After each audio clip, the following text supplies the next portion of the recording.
Pourquoi y a-t-il des langues différentes? Ma bien-aimée, bonjour, bonjour. Vous êtes chargé de recherche au CNRS, où vous travaillez plus particulièrement sur l'évolution des langues. J'aurais voulu savoir pourquoi il y a des langues différentes. Mais avant, pouvez-vous nous donner une idée de ces différences? Le premier marqueur de ces différences est le nombre de langues parlées dans le monde. On estime qu'il y en a entre 6 et 8 000. C'est un véritable tour de Babel. Et de cette diversité, on ne connaît qu'un plus d'un tiers. Il y a un certain nombre de langues qui sont suffisamment décrites pour qu'on ait une idée de la façon dont elles fonctionnent. Mais celles nous donnent déjà une idée de l'amplitude de ces différences qui est immense. Là où c'est le plus marquant, c'est au niveau de la taille des systèmes sonores que les langues mobilisent pour exprimer du sens, où on peut passer de 11 phonèmes pour le rotoka, qui est parlé en Papouasie-Nouvelle-Guinée, à 141 pour le son, qui est parlé au Botswana.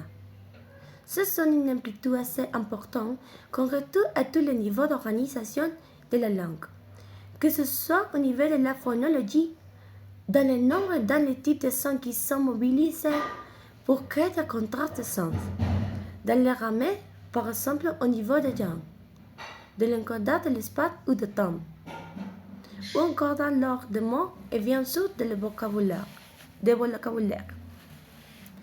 Vous savez ce qu'est le mythe des tours de Babel? Mais quelle explication scientifique d'une telle diversité? Ce mythe représente bien la fascination qu'on a pour une diversité immense qui nous échappe, et aussi la relation d'interdépendance qui existe entre la langue et la gens qui la parlent. Le mythe de Babel dit que l'origine, le son parlait d'une seule langue, qui leur permettait de travailler ensemble pour construire une telle roman qu'elle menaçait de toucher le ciel.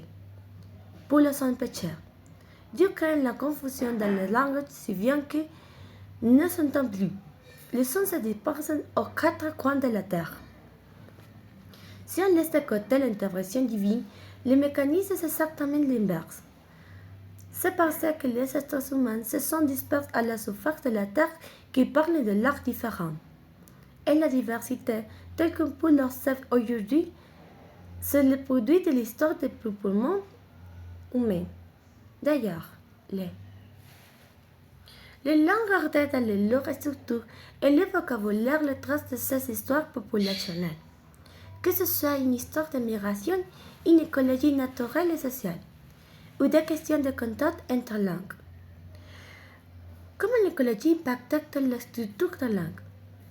Pour une langue, l'écologie va être liée soit à l'environnement naturel, soit à l'environnement social de la langue. Pour l'environnement naturel, ce qui est apparent, c'est que les caractéristiques linguistiques n'ont pas une distribution géographique aléatoire. On montre pas exemple qu'il y a des corrélations entre certaines articulations complexes et des variables environnementales.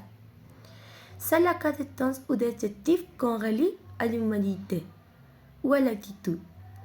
Les systèmes de temps tendance à se répartir dans des zones humides, et plus les zones sont humides, plus les systèmes de temps ont tendance à être très complexes. La grammaire aussi part de la trace de l'environnement naturel. Par exemple, dans la façon dont les langues prend encore l'espace ou le mouvement. Dans un petit île comme l'île de Nantes qui se trouve au nord de Papouasie-Nouvelle-Guinée, la langue encore l'espace et le mouvement par rapport à l'esquile et entre l'intérieur de l'île et l'arc maritime. Alors que les conditions de Chiniquy vivant sur le flanc des montagnes, les valles fluviales voient encore le mouvement de l'espace par rapport à 3 dimensions. La première verticale par rapport à la montagne, la deuxième horizontale par rapport à la direction du flux de rivière et la troisième par rapport à l'interlocuteur. Il s'agit de l'influence de l'environnement naturel, mais vous avez dit qu'il existait également une influence de l'environnement social de la langue. De quoi s'agit-il? L'écologie sociale de la langue peut aussi bien être des caractéristiques démographiques du groupe qui la parle, que des caractéristiques culturelles. Pour ce qui est de la démographie, par exemple, il y a une relation entre l'extension géographique d'une population et la complexité grammaticale de sa langue. Plus la population est étendue géographiquement et plus est en contact avec des communautés qui parlent d'autres langues, moins elle aura tendance à avoir des complexités grammaticales. L'explication est que cela faciliterait son apprentissage par des adultes, quand langue seconde. Alors que si une langue est plus isolée et moins en contact avec d'autres communautés, elle va pouvoir entretenir plus de complexité grammaticale. Parce que ce sont essentiellement les enfants qui vont l'apprendre comme langue maternelle. Pour ce qui est du culturel, c'est surtout le vocabulaire qui reflète la culture de la population.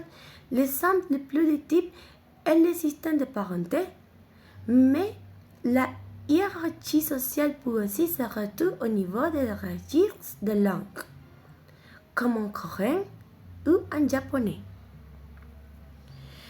La diversité de langues sera dans le perdu dans l'évolution d'une écologie comme l'espace biologique.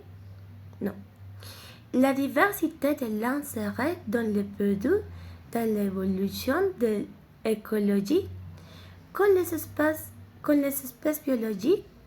Tout à fait. D'ailleurs, quand Darwin publie l'origine des espèces en 1859, il utilise souvent l'ensemble de langues pour illustrer des notions qu'il est train d'introduire pour l'évolution des espèces biologiques.